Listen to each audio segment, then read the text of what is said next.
बिस्मिल्लाहिर्रहमानिर्रहीम। व्यूवर्स, आप देख रहे हैं M2M उर्दू। प्रोग्राम है जमहूर की आवाज़। झूठ के पाँव नहीं होते, और जिस जटाई से झूठ बोला जाता है, यकीन माने कि फिर वो बंदा सच ही समझता है कि यार ये कैसा झूठ है कि जो कि बिल्कुल सच लगता है। ऐसा ही एक झूठ बोला तहरीक इंसाफ के साबिक सरबराह, हाँ जी, इमरान खान है।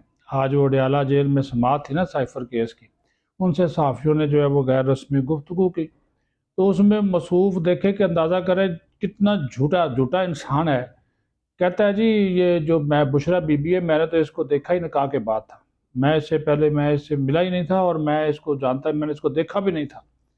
अब इसका जो साबिक शौहर है खावर मानिका, इस बुशरा बीबी का, पीकी पीरनी का, उसका बयान, और उसके बाद ओन चौधरी का बयान, और उसके बाद मुलाजम लतीफ़ का बयान, हाँ जी, जिसने इमरान खान की और जुल्फ़ी बुखारी की बहुत सी लतीफ़ियाँ अपनी आंखों से देखी।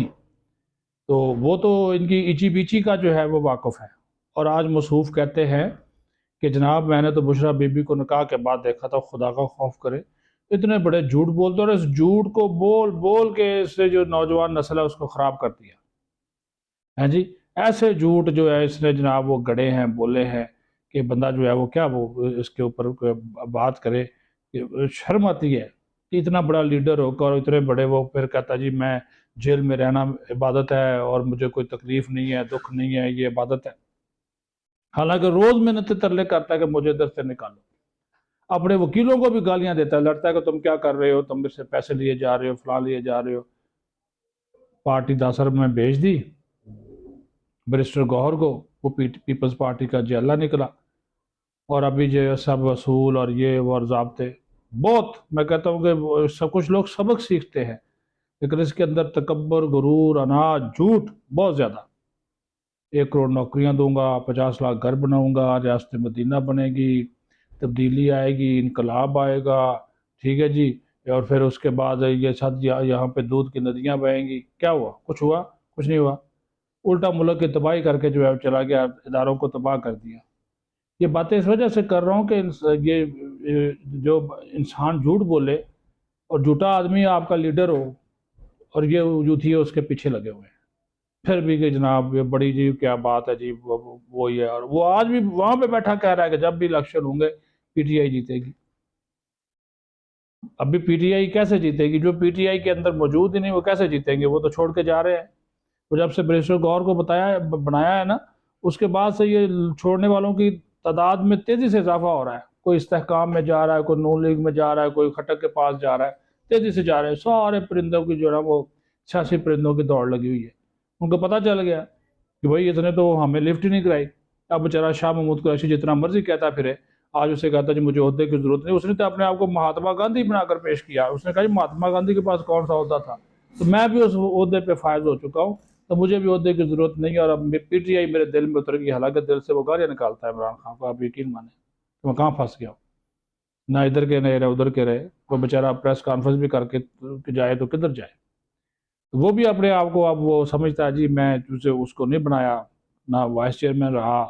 वो परवेज लाई है जो वो पार्टी सदर था, वो भी अब सदर के उहदे से उतर गया।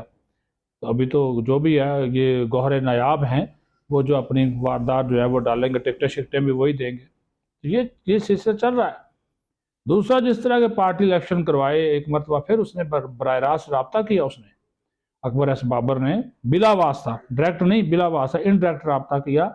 एक वीडियो मैसेज जारी किया अकबर एस बाबर ने इमरान खान के नाम के, मैं 10 साल बाद आपसे जनाब ये इस्तदा करता हूँ कि ये पार्टी जो थी नज़रियात पे बनी थी, और इसके आपने जो इलेक्शन करवाए हैं ये टकोसला है, जाली हैं, लोगों को वोट नहीं डालने दिया गया। तो आप इन पार्टी इलेक्शन को कलअदम करार दें और नए इलेक्शन जो है वो करवाए जाएँ, और तमाम जो वोटर्स हैं जो कि इसमें हिस्सा लेना चाहते हैं, एक प्रोसीजर इख्तियार किया जाए।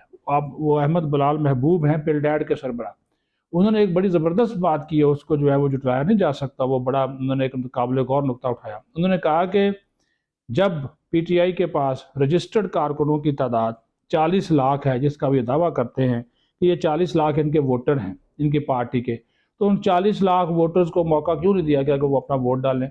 उन 40 लाख में कोई उम्मीदवार हो सकते थे, तो उनको क्या उन उम्मीदवारों को कागजात नामजदगी जारी किए गए? कागजात नामजदगी अगर जारी किया गया तो वो कहाँ से लेने थे, किसने लेने थे, किसके पास जमा होने थे, इसका कोई प्रोसीजर इख्तियार किया गया? कोई नहीं किया गया।